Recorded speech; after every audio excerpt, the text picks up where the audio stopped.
Once upon a time in ancient Japan, in a serene village nestled amidst lush mountains, there lived a young boy named Hiroshi. Hiroshi was a student at the prestigious Hikari Academy, renowned for producing skilled samurai. However, Hiroshi had a peculiar habit. He always focused on the other students in his academy, comparing himself to them and measuring his worth by their achievements. Each day, he'd eagerly watch as his fellow students sparred, their swords slicing through the air with grace and precision.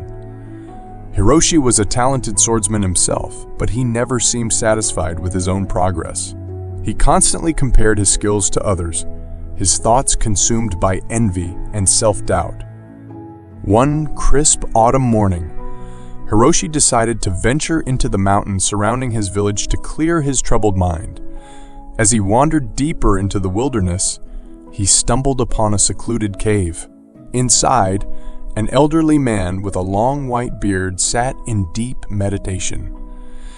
The man's eyes opened, revealing a profound wisdom that seemed to pierce the very soul of young Hiroshi. "Who are you?" Hiroshi asked, his voice trembling with awe. "I am Hitashi, a master samurai," replied the old man. "And you, young one, seem troubled. What burdens your heart?" Hiroshi explained his constant obsession with comparing himself to others, how he felt lost and inadequate amidst his peers at the academy. Hitashi nodded, his eyes filled with understanding. "I too was once like you," he began. "Many years ago, I trained under a great master.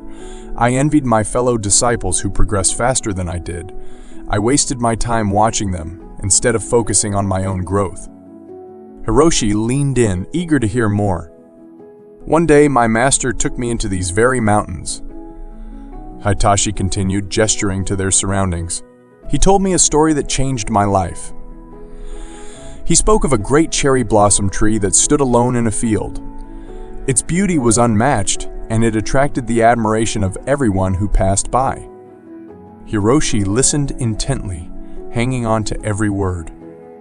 Yet Hitachi continued, the cherry blossom tree did not concern itself with the other trees in the forest. It did not compare its beauty to the vibrant maples or the sturdy oaks. It simply focused on being the best cherry blossom tree it could be, and its beauty shone brighter than any other. Hiroshi's eyes widened as the wisdom of the story sank in. Hitachi smiled. "Young Hiroshi, your path to greatness lies not in comparing yourself to others, but in nurturing your own skills and character. Embrace your uniqueness, and you will flourish like the cherry blossom tree. Focus on self, not others." From that day forward, Hiroshi returned to the academy with a newfound determination. He practiced tirelessly, not to outdo his fellow students, but to become the best version of himself. With each passing day, his skills improved and his heart grew lighter. Over time, Hiroshi's transformation became evident to all. He no longer compared himself to others, but instead inspired them with his dedication and humility. He rose through the ranks of the academy, not by competing with his peers, but by focusing on his own growth. And as he stood in the academy courtyard one spring morning, the cherry blossom trees in full bloom, Hiroshi realized that he had become like the tree from Hitashi's story. Unique, beautiful, and a source of inspiration to all who knew him. In the end, Hiroshi understood that true greatness comes not from seeking validation from others, but from the unwavering focus on one's own path and the commitment to becoming the best version of oneself.